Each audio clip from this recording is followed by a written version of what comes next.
Now, Barack Obama isn't the only US star to have visited China in recent weeks. With 7 Grammys to her name, as well as a host of other awards, Beyonce's appearance here was, for some at least, an even greater attraction. She's been in the spotlight since 1997, back when Obama was taking the very first steps of his political career. Her fame has spread around the world, but for a host of different reasons, it's not often that pop fans here in China get the chance to see stars such as Beyonce up close and personal. But that may be changing, as BON's Quincy Xiao explains. Beijing's largest CD shop is full of English-language albums. They typically retail for about $7. That's still a little higher than albums by Chinese artists. But the bands and singers are popular enough that the customers don't mind paying a bit extra. The English albums in our shop sell very well. They account for about 35% of our shop's total sales. Chinese people, especially the younger age group, increasingly want to listen to different kinds of music and see live shows. With the development of the internet, those young people can now listen to English language songs for the very first time. But at FAB, the number of live concert DVDs by international artists is limited. The manager said that they could sell several of these DVDs, but in China, there is no official rating system or parental advisory sticker. Many live concert DVDs are deemed to be too raunchy for Chinese audiences and so are banned outright.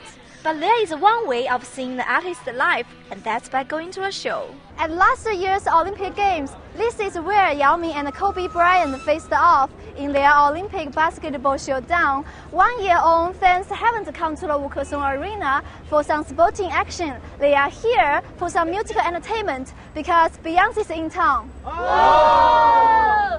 From your eyes, your smile is like I breathe you. Around 10,000 excited fans turned up to see Beyonce on her world tour. The Beijing concert was the only one in China, with fans having waited 2 years since her last concert in Shanghai. And she delighted her fans with a set of 20 songs, including Crazy in Love and Single Ladies. Even though Beijing became the first city in China to welcome a foreign act, when British band Wham performed back in 1985, historically, Shanghai had seen a greater number of international artists and bands than the capital. But in March last year, China imposed tighter curbs on foreign artists performing in China after Icelandic singer Björk yelled Tibet several times at the end of a gig in Shanghai. Ever since, Beijing's music scene has been dogged by high-profile cancellations, including no-shows from Oasis and Linkin Park. The performance costs are too high. There are too few performances. They only hold concerts in Beijing and Shanghai, and the negotiation process takes too long, so we don't have enough time to prepare, such as apply for the relevant government's permission and attract fans. But there are signs that things are improving. Some reports in the Chinese media say Beijing may now be more open to international artists since Beyonce's concert, and suggest the singers who want to perform in China learn from her successful experience here.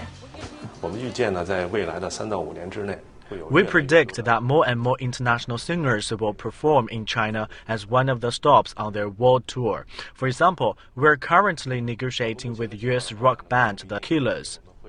And if those negotiations are successful, there could be some very happy music fans in the Chinese capital. Quincy Xiao, BON.